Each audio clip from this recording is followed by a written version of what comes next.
Assalamualaikum warahmatullahi wabarakatuh. Perkenalkan, nama saya Afifah Salsabila Az-Zahra Wibowo dari kelas Pendidikan Sastra Bahasa Indonesia dengan NIM 241031228. Sebelum saya menjelaskan tentang ruang lingkup politik nasional, saya akan menjelaskan terlebih dahulu tentang pengertian politik bahasa Indonesia secara singkat.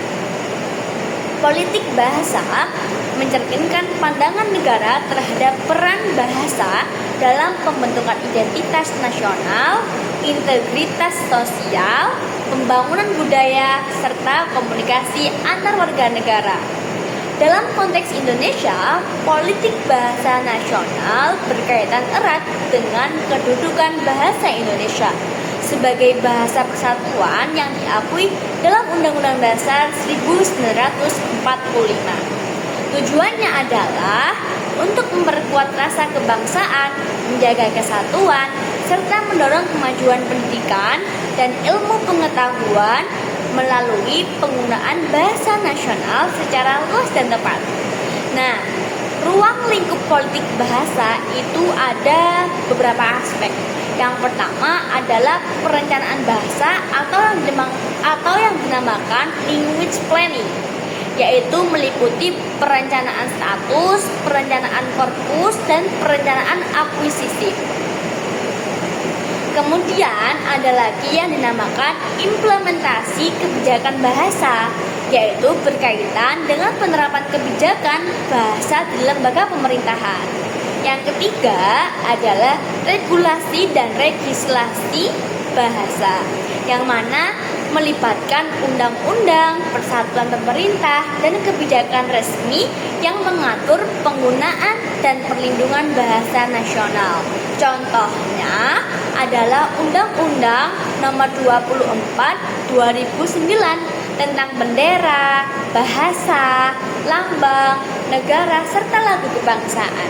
Kemudian yang keempat, pemeliharaan dan pembangunan bahasa nasional. Yang keempat, pemeliharaan dan pengembangan bahasa nasional. Menyangkut usaha pelestarian, pengembangan, dan pengayaan bahasa Indonesia agar tetap relevan, dinamis, dan adaptif terhadap perkembangan teknologi dan globalisasi. Yang kelima adalah penguatan identitas dan integrasi nasional, yaitu bahasa nasional sebagai alat pemersatu bangsa menjadi media utama untuk membangun jati diri bangsa. Nah, memperkuat integrasi nasional serta mengatasi perbedaan suku, agama, dan bahasa daerah. Kemudian yang keenam adalah hubungan bahasa nasional dan bahasa daerah, yaitu politik bahasa juga mengatur hubungan yang harmonis antara bahasa Indonesia, bahasa nasional, dan bahasa daerah sebagai kekayaan budaya bangsa. Diperlukan keseimbangan antara promosi bahasa nasional dan pelestarian bahasa daerah.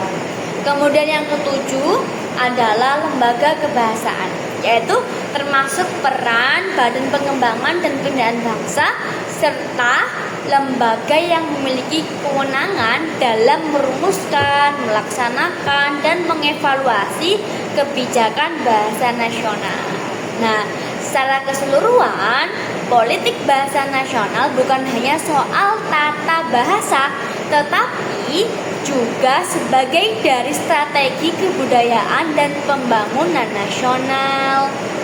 Bahasa itu adalah alat vital dalam menyatukan keragaman, membentuk karakter bangsa, serta menjamin kedaulatan komunikasi nasional di tengah arus globalisasi.